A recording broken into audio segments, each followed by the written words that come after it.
rippling streams. Find a world that embraces free open spaces. Come and follow me.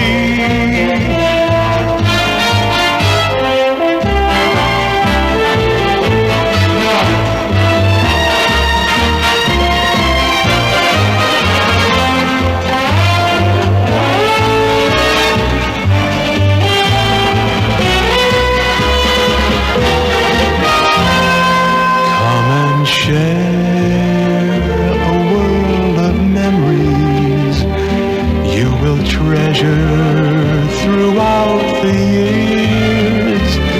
There's no way of comparing what you'll be sharing. Look at another world. Come share another world. The American Sportsman is brought to you by Ford, who invite you to see all the 72 better ideas at your Ford dealers. One of the best ways to show you what the little Ford Pinto is all about is to show you its family tree. Meet Pinto's great-grandfather, the Model T.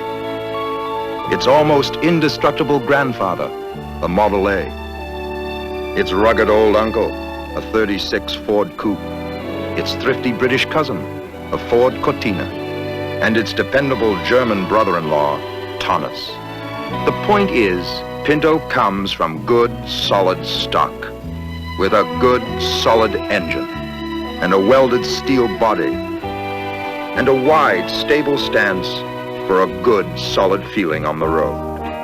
Pinto is simply the newest member of an old family of basic, dependable economy cars. When you get back to basics, you get back to Ford. Pinto, two-door sedan or three-door runabout at your Ford dealers.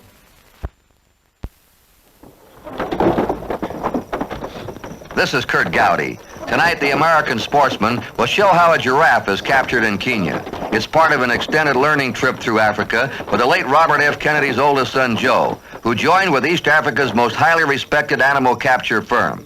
The chase he's just seen was done with great precision out of a speeding truck. In a short while, he'll try to capture a giraffe himself. But first, to the American West. I guess it's the blood that flows in his veins that keeps him here in these hills. He'd never submit to saddle and rein. He's too proud and too strong a will. He's a Mustang. With his fiery eyes and his deadly hooves, he's the king of his desolate domain. Call him Bangtail, Cayuse, whatever you will. I think courage is really his name.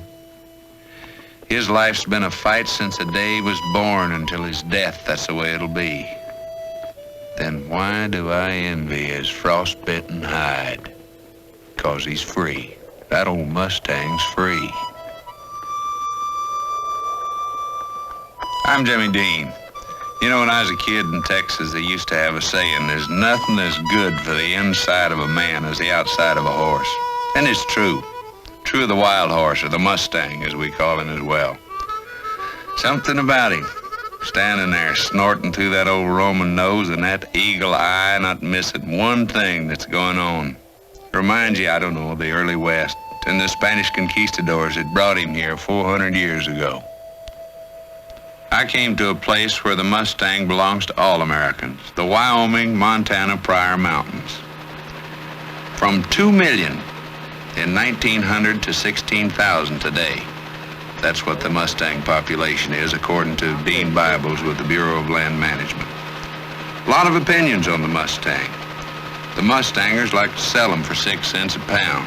Some of the ranchers don't like them competing for food with their livestock. And a lot of horse lovers around the country would like to see them left alone. Rugged, pretty. Well, from what I saw, Mr. Dean Bibles is trying his darndest to do the best he can with a mighty tough job. That is some kind of a drop, isn't it? Can we get down here out of the wind? Yeah, let's go. Yeah. That is certainly a long way down now, isn't it, Dean? Only 1,014 to the water. 1,000 and... Slip past you here there.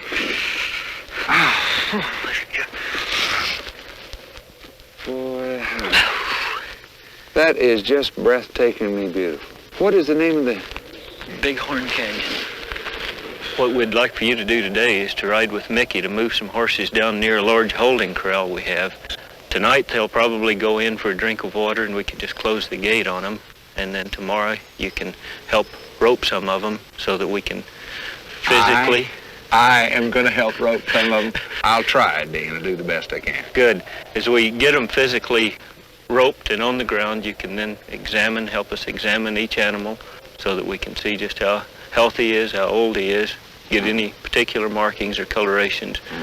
If he has parasites, a complete inventory on each animal. We got company.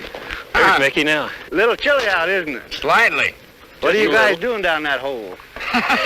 We're trying to get out of the wind is what we're doing. You ready to go? Yeah, anytime. Okie doke. Well, we'll see you then. All right, Dean.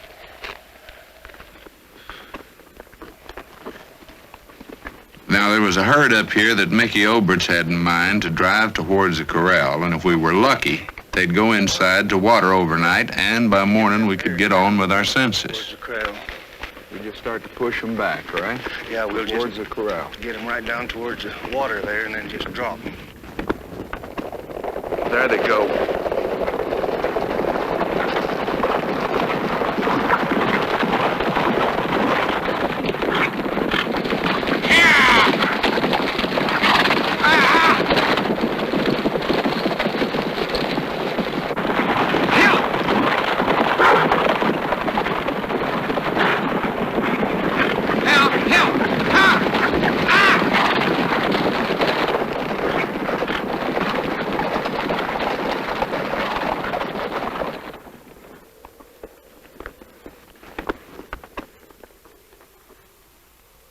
We pulled up and let them settle down near the corral. During the night, just like Mickey said, the Mustangs came inside for water. And by morning, when we arrived, there they were. The far side of the corral, looking a little bit ornery and a whole lot nervous. Well, it's cloudy in the west and looking like rain. But darned old slickers in the wagon, they can't come tie you.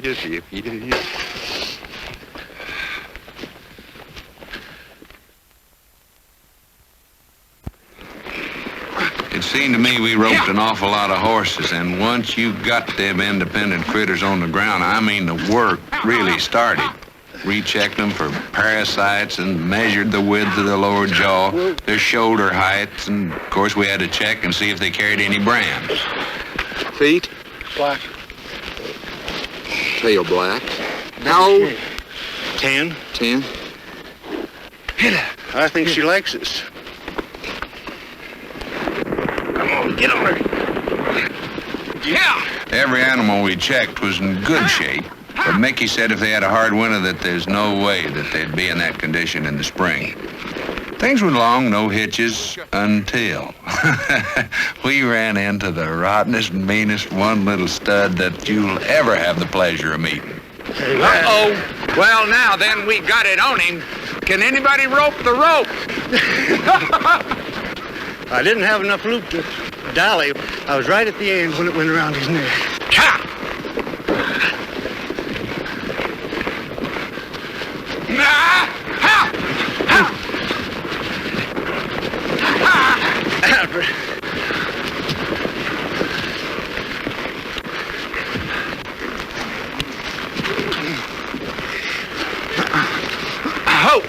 Hey, Jimmy, watch it so you don't... Ooh. I got him. I got him. Hold! Hold!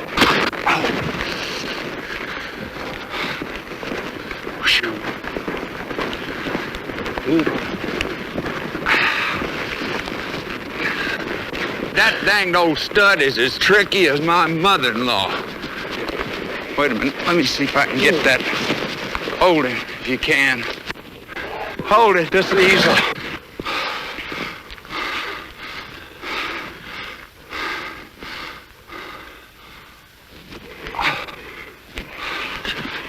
Attaboy. Hold on it. Back. Okay. Come on!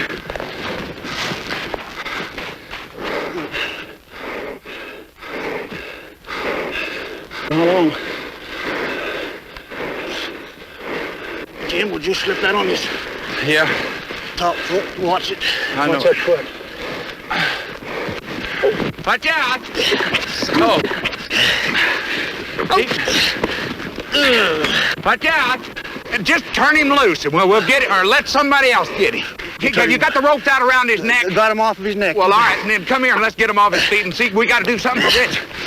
Just a minute, fella. Huh? Top foot and watch it. I Watch know. that foot.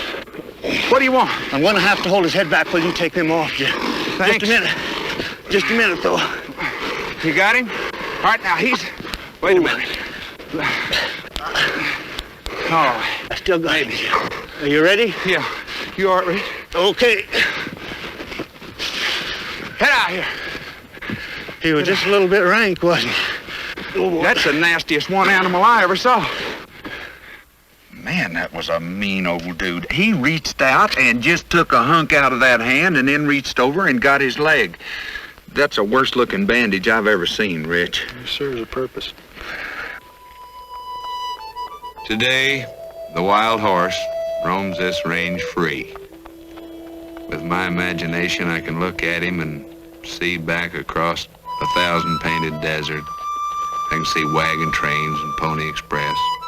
Well, the old West is over. It went along with the buffalo, the longhorn, 10-gallon hats. But the wild horse gives an echo of that past, at least for now. Not at 6 cents a pound, but at the price you're willing to pay for a big, clean sky, a heritage, and the sound of your heart beating faster than you ever dreamed possible. The giraffe, on the other hand, has a value. Almost every zoo throughout the world owns one. From Tokyo to Budapest, crowds gather to remark at his baleful eyes and outlandish proportions. He's a showstopper, and zoos know it, because every year they need more. Tonight, some highly esteemed animal catchers are camped on a Kenya farm near Thika. Tomorrow, when they go after 2 giraffes for a European zoo, Joe Kennedy, son of the late Robert Kennedy, will ride in the catching truck. Tony Parkinson, who leads the project, has been animal catching since he was 17, alongside John Segal, the group's administrator who brought Tony to Africa. They've dedicated themselves to the highest standard since the early days when Alexander Aaron was learning side by side with Tony. John, animal capture in the United States today is a controversial issue. What are your feelings on that? What we feel is that an animal put safely into a zoo is a contribution towards conservation, because it is necessary to interest people overseas in the game here, if the game here is going to survive. Yes, well, I think that going back, trappers in general have brought a lot of this criticism about. It's entirely their own fault, and that there's not been enough interest taken in the capture of animals. But we've devised various methods which reduce the shock of capture to animals. I mean, you've introduced quite a lot of improvements lately. Yes, well, we found it's not necessary to chase an animal uphill and down dale before capturing it. And we have, as John says, devised methods whereby we can catch an animal extremely quickly by conventional methods. That is, using a catching car and roping it. But we have a very, very highly trained team who have been together the last 14 years. And we can, on average, catch an animal in about 2.5 to 3 minutes, as you'll see. We got up early the next morning, and in the first light we found a herd of giraffe that contained several of the size we needed. Alexander handled the rope, and by 8 o'clock the giraffe was caught. Giraffes are always caught in pairs because one tends to calm the other. It's a good safeguard against injury. That's right, he's fine. Right, I'll take the sack off his head now. Joe? Yeah? This crate is 10 foot at this height. Was it really? We thought he was only 9 foot, John. He's about 9'6". That's it, now he can see. That's lovely. Often when we catch them like this, we have to sit for 5 minutes and wait for the right moment. They don't always bolt to the feet. On this next capture, Tony asked me whether I'd like to do the rope work. Down there. There's another one now in the middle there, look. There are two there that looks quite nice size, I would have thought. Pilih kali-kali, ya?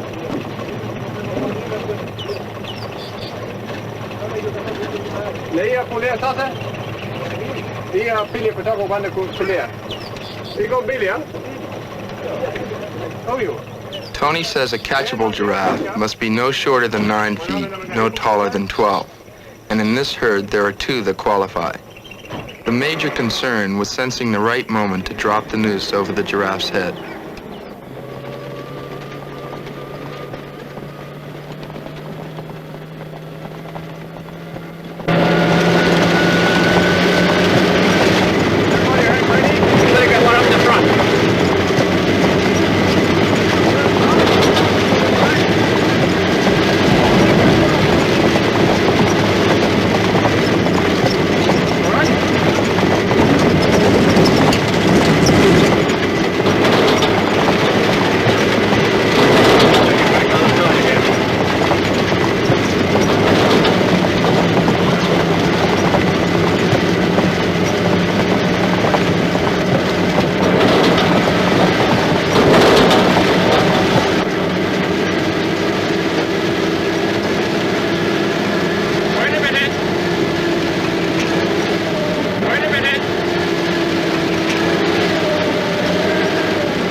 I wasn't sure why the chase was called off.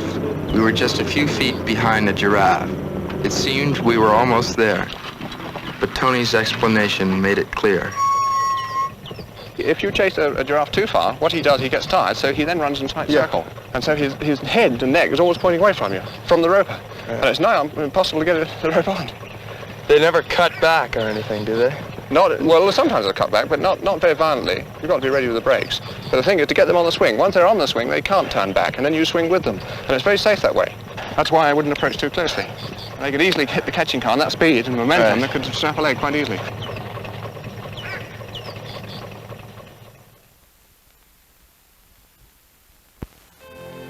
From the first day we built Pinto, we measured it in our minds against the toughest competitor in the world, ourselves. We decided to invent the basic little economy car all over again.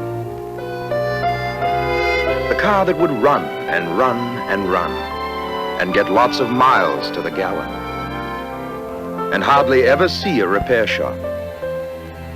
A car that would cost very little and would feel good on the road.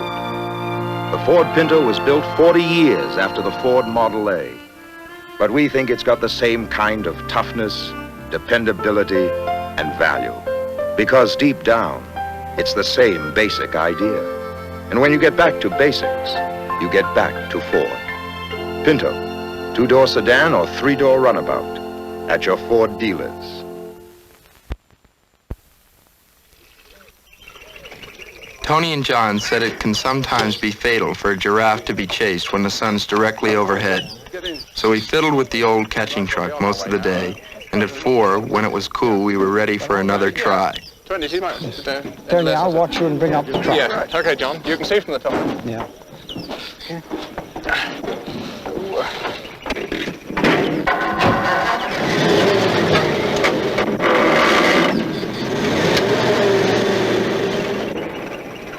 There's no time to look for a different herd. What's more, if we don't catch one in under 3 minutes, we'll have to abandon today's chase. All I have to do is pull the loop over its head cleanly, a job that lasts only a second. Tony has the most important responsibility, to maneuver the animal onto smooth ground and then to put us next to it. Big. Iya pana kuba ini. Iya pana kuba ini.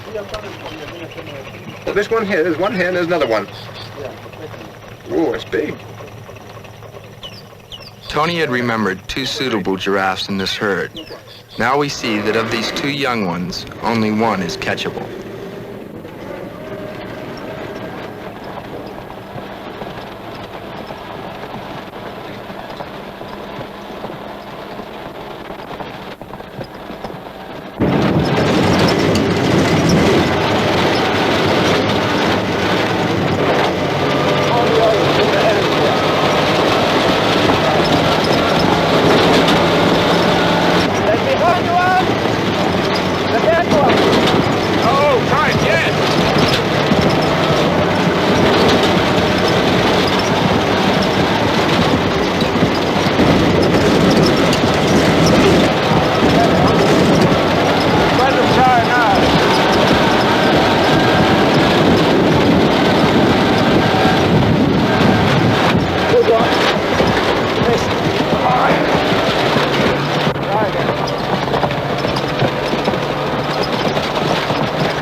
Regatta Kamba. Get on the other side of him, Joe. Tony. Just watch his feet, huh? Okay. Coming through, Joe. Right. Up to opposite him. Come on. Through. Right. Hand it back to me. Right. Okay. Regeza. Come on up. Chini. Regatta Kamba. Watch Regatta Kamba. Right. Okay, now catch his head as it comes down so you don't hurt him. Okay. Catch his head. Come on, put it up. Put him down. Gently. Bring a sack. Right. That's lovely. Hold it on, Joe. That's better. 10'6"? Yes, about that, yeah. It's a beautiful size. My God, it went, didn't it, huh? Yes. All right. Well done, Joe. Well, he went like a bullet. Yeah. Huh? Ooh. How fast could this one run? He was in the whistling thorn bushes, so he couldn't go any faster than we could. But about 35. I had to take a wide sweep round to try and get him out of the bushes onto this piece of open ground here. And so really, he was never pushed. It's incredible. All it really amounts to is just a little consideration for the animals. Inevitably, you've got to chase them. There's going to be a bit of blood and thunder to catch your animal. But from there on, as far as we're concerned, the work now begins. You know, I mean, this is the difficult stage, and looking after animals where a lot of skill comes in. I'd like to see that part of the operation done, too. Terribly rewarding, because here's this animal now wild. 2 or 3 days' time, this will be feeding literally out of our hands. Now, it's a satisfaction to think that you can do this, one can catch it, and then have the animal respond and trust you completely. You know, it's such a pity that they can't be left alone. The best place for our wild animals is in the wild, but this is not to be, unfortunately. Somebody's got to do the job, and we feel, well, we'll do it as best as we can. Interesting thing happens here. He pretends he's dead. He remains absolutely quiet. He just lays there, and then when we put him in the box, he won't stand. And so we sit him up on his brisket in front of the opening, and we all keep absolutely quiet. And then he starts to stand, but if you touch him, before he gets right up, he lays down again and pretends he's dead again. He thinks he's going to get away with it. Yeah. He can probably see through that sack, you know, and he knows we're all around him. Well, ready? Let him stand, let him stand. Push. Let him stand right up. Wait a minute. No, let him stand. Go, Joe. Now, gently. Push. Gently. Quietly. Very gently. That's better. That's it. Keep pushing. Not too fast. I'll take that sack off fairly quickly so you can see. Now that the giraffe is safe, there's no backslapping or handshaking. For Tony, you merely get on with the job. And the job, as Joe will see, has only just begun. Even the next 6 months of meticulous care of the giraffe here in Kenya, and its long supervised voyage overland, and then by sea around the Cape of Good Hope to one of the great zoos of Europe, even all that may be only second best. For Tony, the best place for wildlife is in the wild. A zoo is but a meager substitute for an African plain. Should we therefore ban zoos? Certainly not. As long as a child gazes at even a giraffe for the very first time and commits himself to its future. As long as that still happens, wildlife has a tomorrow.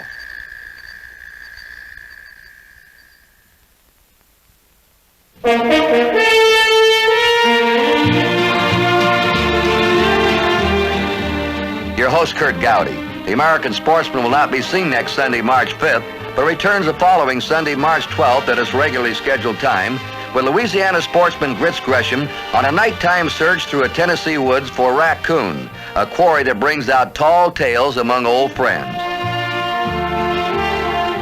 And then to a lonely lake in northern Kenya, East Africa, where entertainer Gene Kelly joins with golf's dapper Doug Sanders, trolling for one of the world's largest freshwater fish, the Nile perch.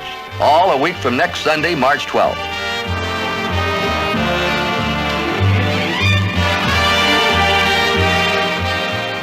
The American Sportsman has been brought to you by Firestone. The name that's known is Firestone, where the rubber meets the road.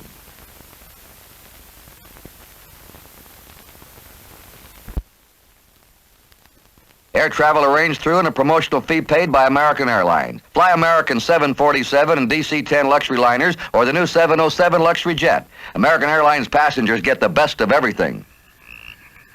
The events depicted in the preceding program actually occurred. Certain production and editing techniques or recreations of portions of the program have been used to achieve visual